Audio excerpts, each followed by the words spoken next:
สินเจ้าtất cả các bạn มื้อนี้จะมาอธิบายเกี่ยวกับวิธีเรียนออนไลน์นำโกปัจจัยในคอร์สภาษาเวียดพื้นฐานเนาะโอเคที่ได้ฮู้ข่าวกันไปเนาะโกกำลังจะเปิดคอร์สเรียนภาษาเวียดพื้นฐานสำหรับคนที่บ่เคยเรียนมาก่อนหรือว่าคนที่อยากเริ่มต้นใหม่อยากเรียนฮู้แต่ต้นในภาษาเวียดเลยแต่ A B C หรือว่าเบอร์เกอร์เลยเนาะสำหรับคอร์สตัวนี้เนาะจะมี2วิธีเรียนนะนั่นก็คือวิธีที่1จะแม่นการไลฟ์สดการไลฟ์สดนี่จะแม่นไลฟ์สดให้ทุกคนมีส่วนร่วมในการเขียนเนาะในการคอมเมนต์ในเวลาที่โกอธิบายหรือว่าโกสอนไปหั่นบ่เข้าใจสามารถถามได้หรือว่าอาจจะมีการตอบถามในไลฟ์สดนั้นๆเลยคือไลฟ์สดอยู่ Facebook กลุ่มลับที่แบบที่ทุกคนฮู้กันทั่วไปเนาะ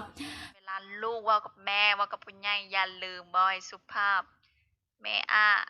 ก่อนจะอันแม่เนาะบ่แม่นก่อนจะอันเนาะบ่นั้นบ่ค่อยสุภาพโอเคต่อไปem làm chưa em đi làm chưaหรือว่า em làm bài tập chưa em chưa làmก็ง่ายๆนะ em chưa làm เบาสั้นๆเอาตัวนี้จะมีจุดดีอยู่บนว่าสามารถเบิ่งย้อนหลังได้เพราะว่าเวลากดไลค์สดหันโกจะบันทึกไว้เนาะคนที่แบบบ่ทันมาเรียน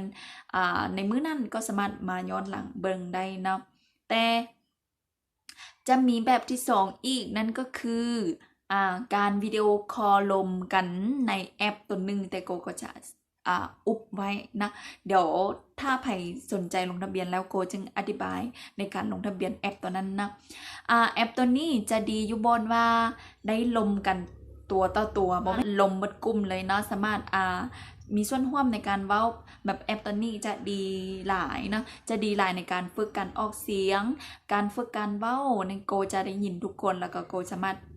แปลงหรือว่าแก้ไขให้ได้กับทุกคนเนาะโอเคเสียงว่าอาอาอาอาอาอาอา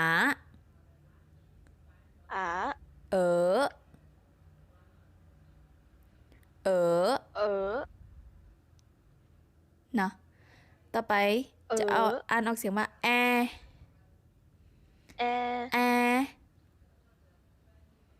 สระแอแอเนาะเอเอเอ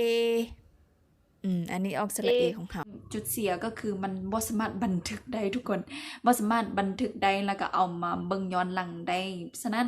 อาจจะมี2วิธีเรียนแบบนี้ก็จะเรียนสลับกันไปเพราะว่าโกก็อยากให้ทุกคนได้เว้าเป็นนำบ่แม่นว่ามีแต่มาเบิ่งย้อนหลังไผที่ตัดสินใจเรียนแล้วก็ต้องทุ่มเทแล้วก็ต้องเสียสละเวลามาเรียนแท้เนาะเฮาจะเรียนภาษาเวียดคอร์สออนไลน์ตัวนี้ภายในเวลา3เดือนเนาะแล้วโกขอการันตีว่าภายใน3เดือนนี้ทุกคนสามารถเว้าเป็นแน่นอนนะเพราะว่าโกจะรวบรวมคำศัพท์แล้วก็ประโยคที่แบบมักเว้าในชีวิตประจำวันนะถึงว่าจะบ่ถึงขั้นแบบเทพหรือว่าเก่งหลายก็สามารถเว้าเป็นฟังได้กับในเวลาที่เฮาไปลมหรือว่าสนทนากับคนเวียดนั่นเองโอเคฉะนั้นอย่าลืมเนาะรีบฟ้าวมาลงทะเบียนกันเพราะว่าอาทิตย์หน้าจะเริ่มเรียนแล้วฉะนั้นรีบตัดสินใจลงทะเบียนตอนนี้เลยเนาะตอนนี้รีบลงทะเบียนตอนนี้แล้วจะได้มีโปรโมชั่นพิเศษให้โอเคฉะนั้นอย่าลืมมาร่วมคอร์สภาษาเวียดนำโกไปใจเด้อบ๊ายบาย